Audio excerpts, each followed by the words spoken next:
guddida qandaraasyada qaranka Soomaaliland ayaa waxay maanta shaaciyeen mashaariic kala duwan oo xukuumadda Soomaaliland ay ka hirgelinayso gobolada Togdheer iyo Sool. waxaana ugu horreyn halkaasi ka hadlay gudoomiyaha guddida qandaraasyada isagoo shaaciyay shirkadaha ku guuleystay. maanta ay tahay taariikhdu 27kii Disembar 2018 waxaanu halkan aanu kaga dhawaaqaynaa go'aankii kama dambaysta ahaa ee saddexdii mashruuc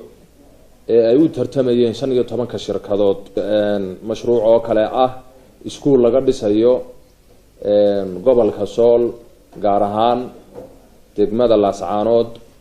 iyo laba iskuul oo midna repairing yahay midna geed lagu wareejinayo oo kala ah iskuulka Sheekh Ibraahim ee gobolka Togdheer gaar ahaan degmada Burco iyo iskuulka Togdheer School haddaan ku horeeyo iskuulka laga dhisayo degmada Laascaanood 4 shirkadood ayaa u soo tartamay waxa ku guuleystay Daryeela Construction iskuulka Sheekh Ibraahim ee degmada Burco laga ribeeri garaynayo waxa ku soo tartamay 4 shirkadood waxa nasiib ku siiyay ISRC Construction iskuulka Togdheer School ee degmada Burco waxa ku soo tartamay 2 shirkadood waxa nasiib ku siiyay Goljano Construction saasuu inuu ugu xidhan yahay.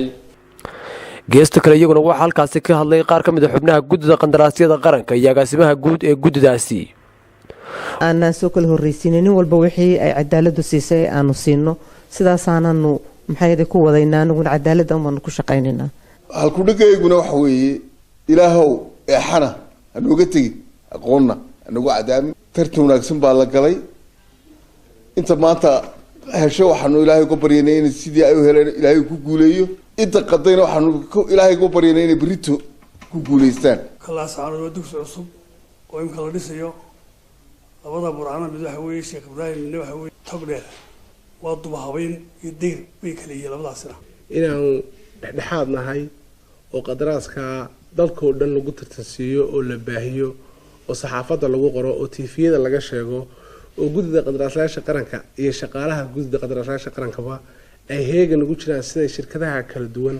u qancin lahaayeen baynoo balanahayd. wadamayntiina qaar ka mid ah shirkadaha guuleystay iyo kuwa laga guuleystay ayaa waxay ka hadleen dareenkooda la xidhiidha mashaariicdan iyo shirkadaha ku guuleystay. run ahaantii sida cadaalad leh ee guddida qandaraasyada qaranku ay qabatay